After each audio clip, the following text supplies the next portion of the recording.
Hey y'all, welcome back to my channel. My name is Allie and I'm your new favorite creative. By the title of the video, y'all kind of know what we're going to get into today, and it is the concept of decentering our age. I made a video recently on TikTok and it's just kind of like my first initial thoughts about this idea of decentering our age. I am a early 30 something. Having my 20s in during the pandemic definitely did a number on my brain, and not quite feeling cohesion with the age that we are at and all of the other societal impacts that we've experienced from our mid to late 20s up into our early 30s. So back in 2023, The Cut made a very groundbreaking article about the pandemic skip, which is basically the phenomenon that happened where we basically all felt like we were frozen in time, and the age that we were at when the pandemic happened versus the age that we came out of the pandemic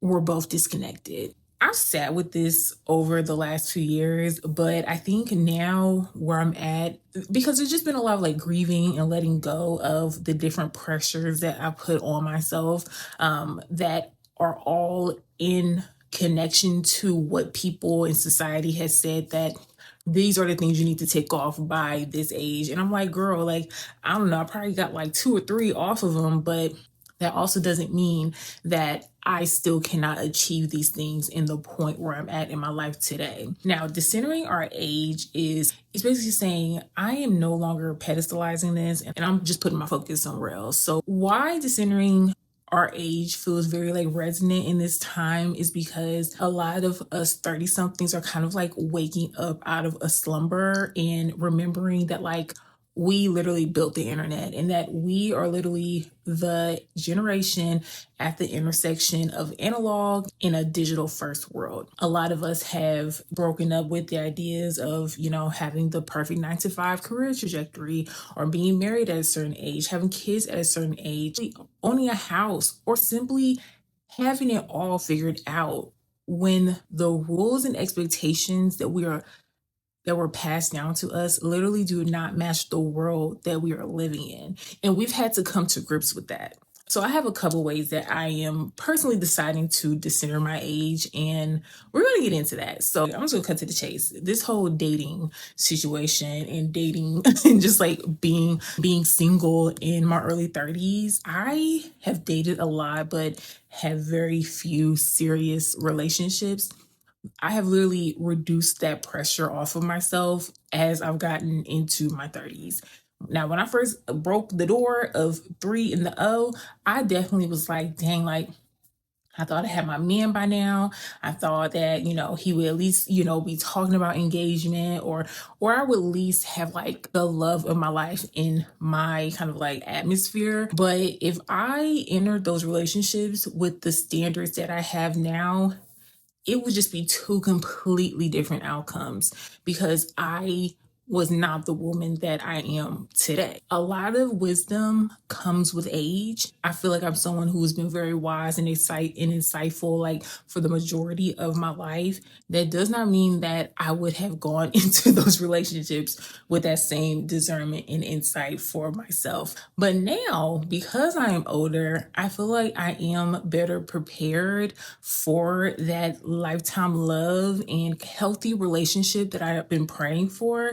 But there's also less urgency to get to it, okay? Because now I understand how much beauty there is in truly pouring into yourself and figuring out what you like and what you don't like, and pouring into my business. There are so many different aspects of my life now that where I used to focus so much on romantic love, that now the love is focused on me. Now, to kind of piggyback off of that, the whole marriage and kids thing is something that I have to say that I'm actually really glad that I'm at a big age with big clarity on what that looks like for me. And this isn't to sway anybody on their decisions of repopulating the earth, but I definitely have been in a very unique position to see what that looks like with a lot of women around me. And it's not something that I personally find desirable or appealing. It is something that I do feel is very beautiful when the right aspects and circumstances in love meet. But without all of those components, having kids is just not at the top of my list right now. Like, I can think of a lot of other things that feel more urgent and important that I would rather put my time and energy towards than popping out something out of my hoo ha. Marriage, on the other hand, is something that I do feel like is for grown people. And I do feel grown enough for that process. I have always felt like the reason why a lot of the dating experiences I've had hasn't worked is because everybody's like exit survey has said that they just never felt ready for me. And that they just felt like they couldn't be like the man that I needed. And I think a lot of that is because I do not classify myself as a girlfriend. I definitely classify myself as a fiance to wife. Like, I subscribe to the fiance to wife pipeline.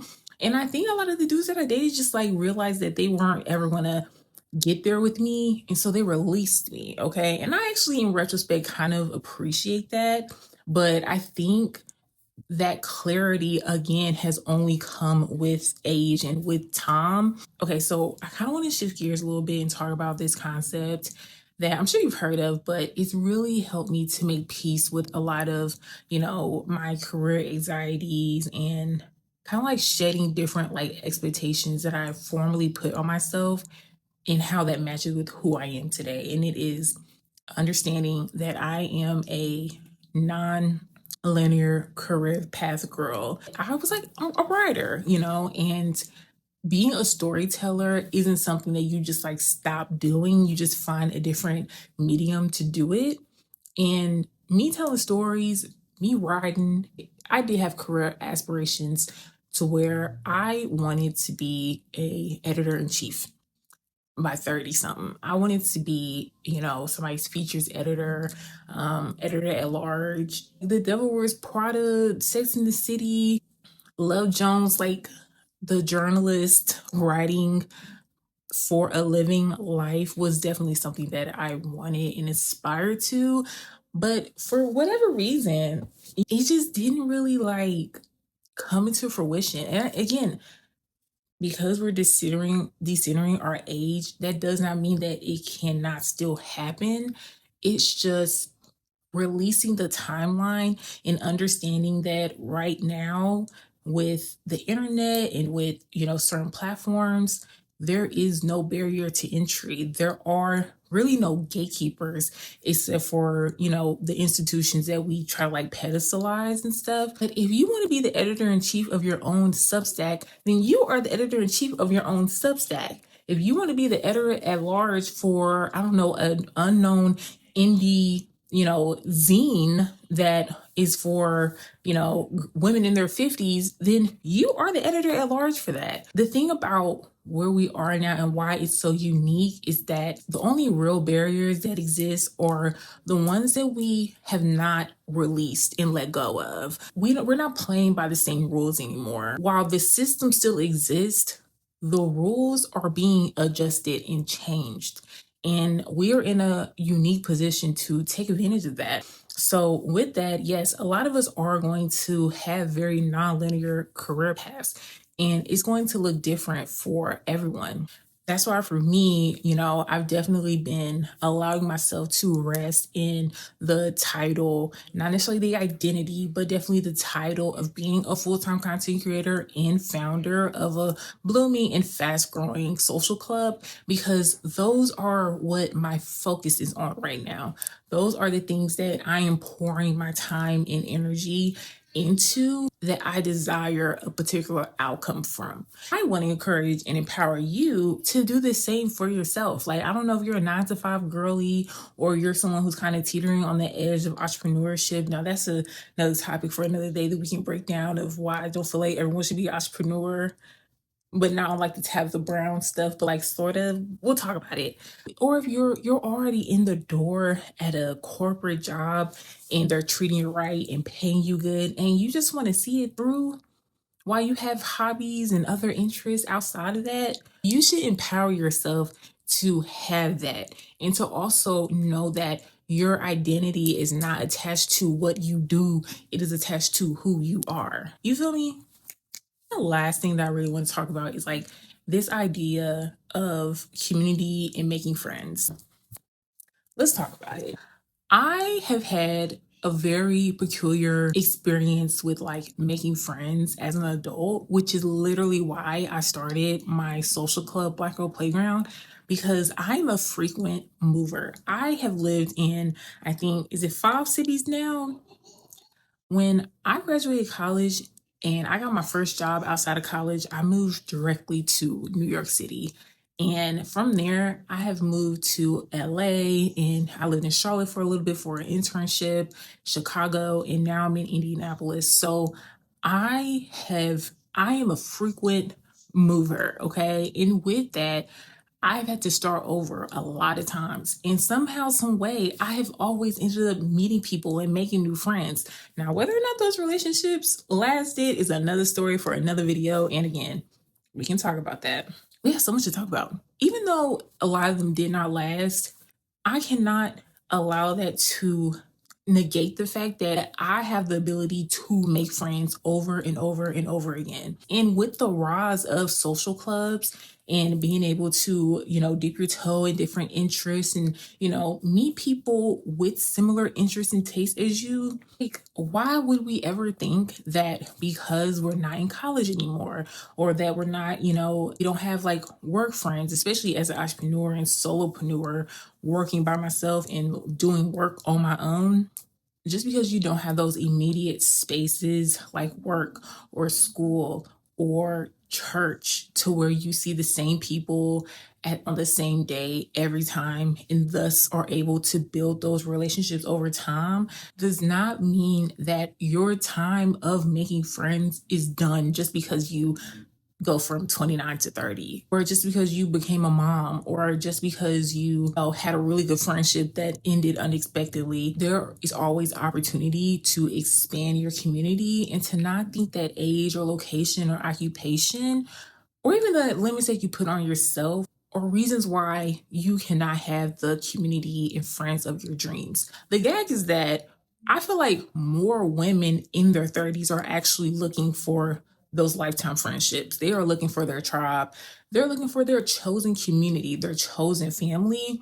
So if you're in your early 30s or even in your 40s or 50s, you are actually in a pretty good position to make new friends because a lot of us have experienced a lot of life changes that have made us outgrow friends or lose friends, which means we're prime real estate to be making new friends and connections. So away from the expectation that your prime of making friends or succeeding or finding love or, being a bad bee because you're taking care of your body and eating right was in your 20s is just so absurd because we are equipped with so much information now and so much access to tips and tricks and clubs and so many advantages that have come with our age and come with our time that there's literally no reason why we should ever limit ourselves to what our age tells us that we're supposed to be.